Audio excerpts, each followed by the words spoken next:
Alright, today I'm going to try to do a very simple explanation about body fat and all the things that you personally need to know about it. This will help you control how much is on you to an extent, of course, and just be a little more knowledgeable. So there seems to be a lot of misconception about it, and I just want to clear some air. So I'm just going to keep it very simple. First, why we have it. In case you didn't know, fat is the most dense, the most calorically dense thing that we can use for energy. It has 9 calories per gram as opposed to carbs or protein, which is 4 calories. So it's more than double per volume, right? Or I think it's per molecule, whatever it is, per gram.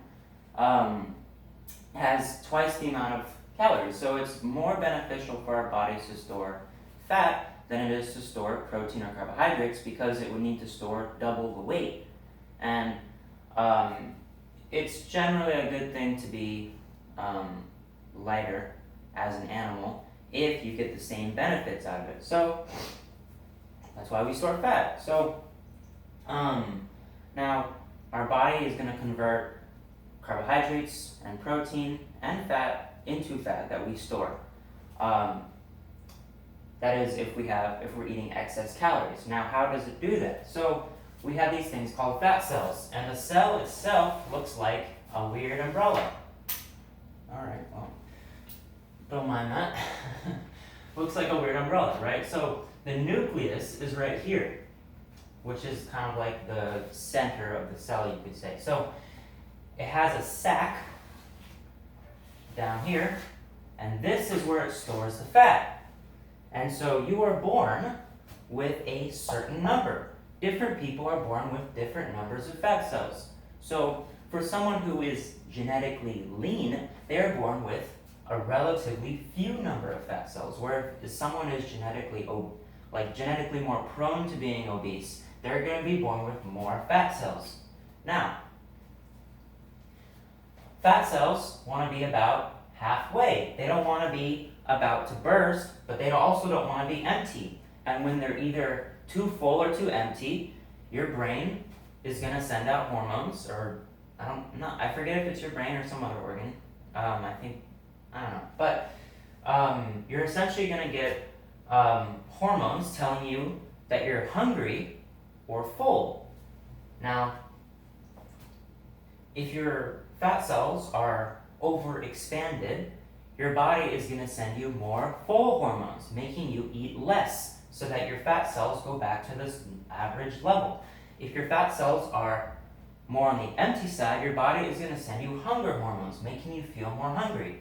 Now, this sounds great in theory, but we see so many obese people around America, or especially first world countries. Why is this? Well, and that's because of sugar, and carbohydrates is included in that. So what sugar does is it bends around this rule and makes you feel hungry even if your fat cells are overexpanded like this, to the point where all your fat cells can be full to the max, and then you start storing fat around the organs, which is where you get extremely unhealthy health consequences, or extremely bad health consequences.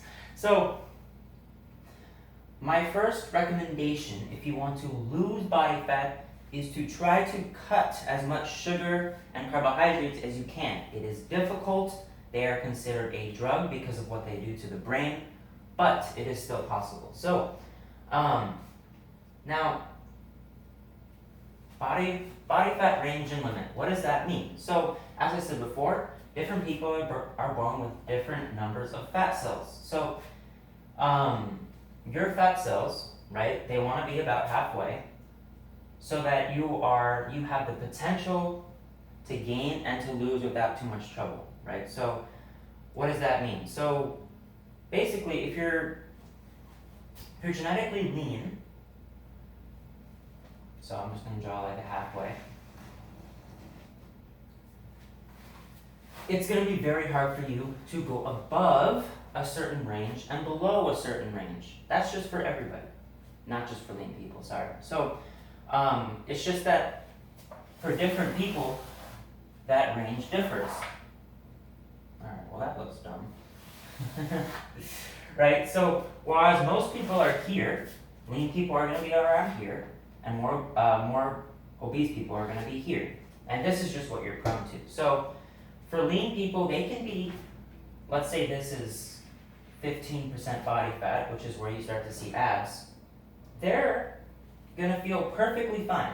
They're going to be at a normal amount of hunger because their body, they don't have very many fat cells to fill to the halfway point. Whereas if you're obese, you have a lot of fat cells that need to be filled up for your body to send you full hormones. So you're going to look more fat because you are more fat. You have more fat cells. And we're talking about subcutaneous fat. Subcutaneous fat, which means the fat underneath the skin, between the muscle and the skin. Not organ fat or anything like that.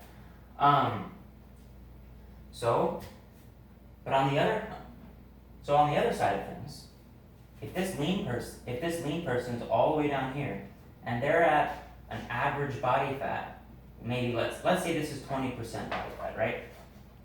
Their body is going to send them a lot of full hormones, so they're going to be very tempted not to eat, as long as they're avoiding too much sugar.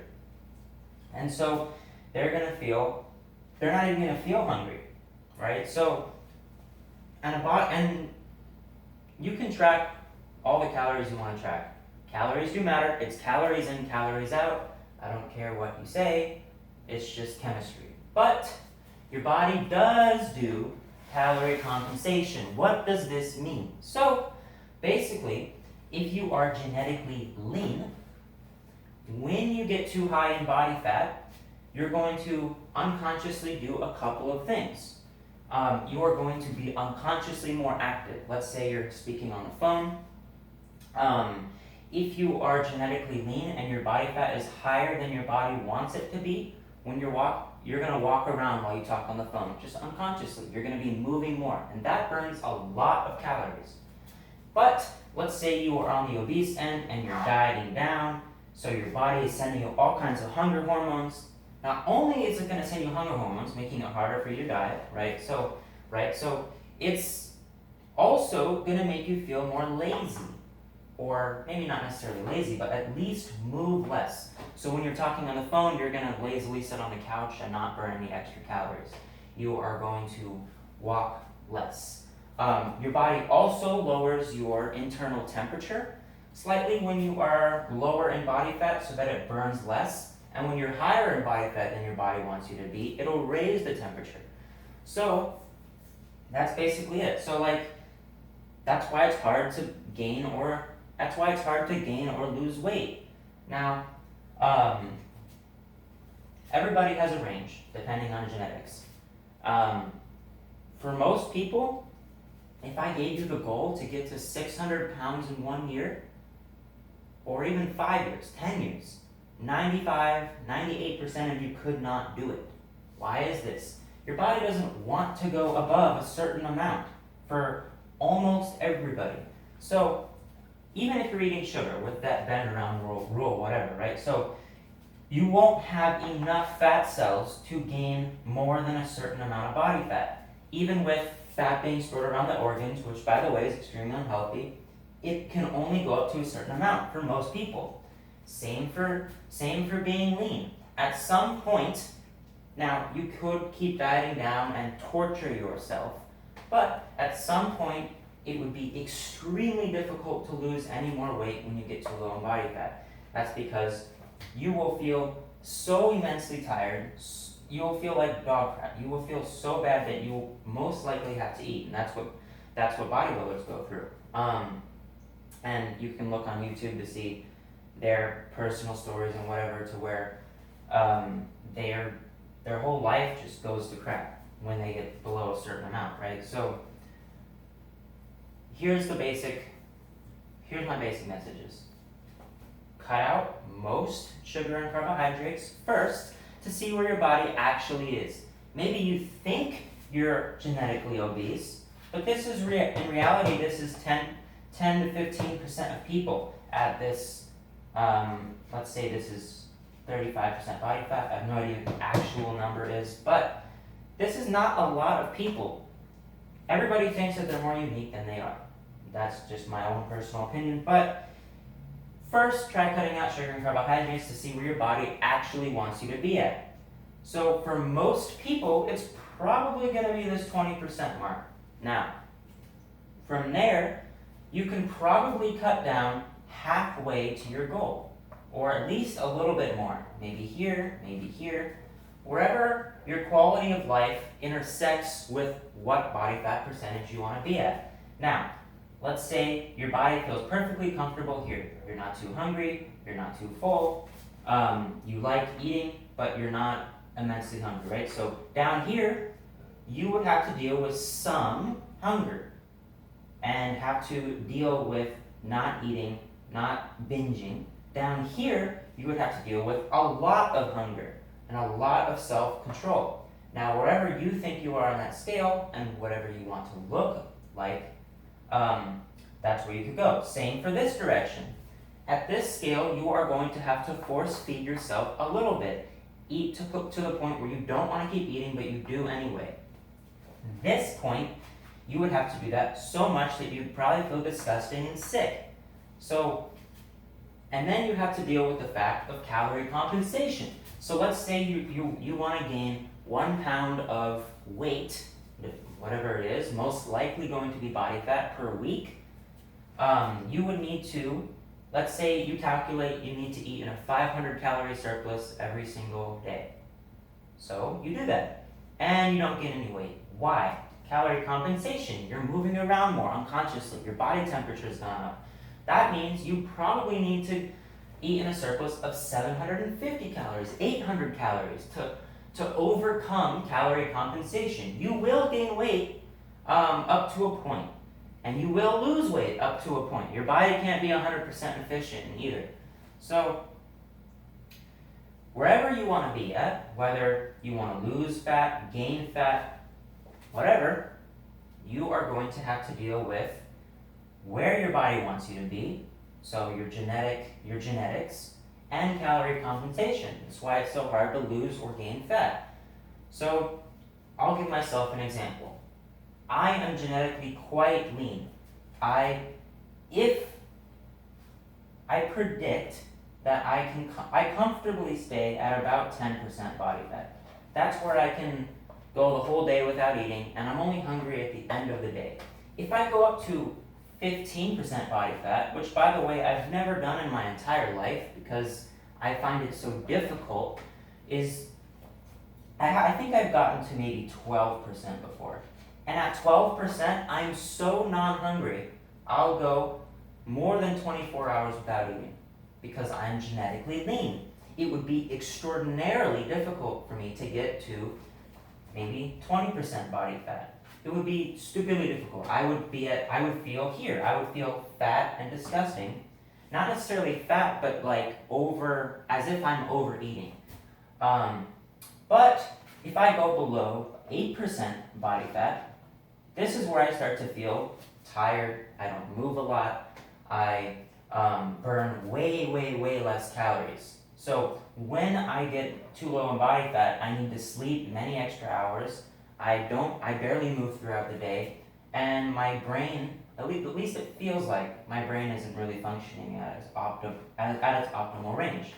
My range for body fat is relatively low. It can depend on where you're at. So, and that's also genetic. So like, I have a friend named, or I guess I should not give out his name, but I have a friend who was at one point 250 pounds.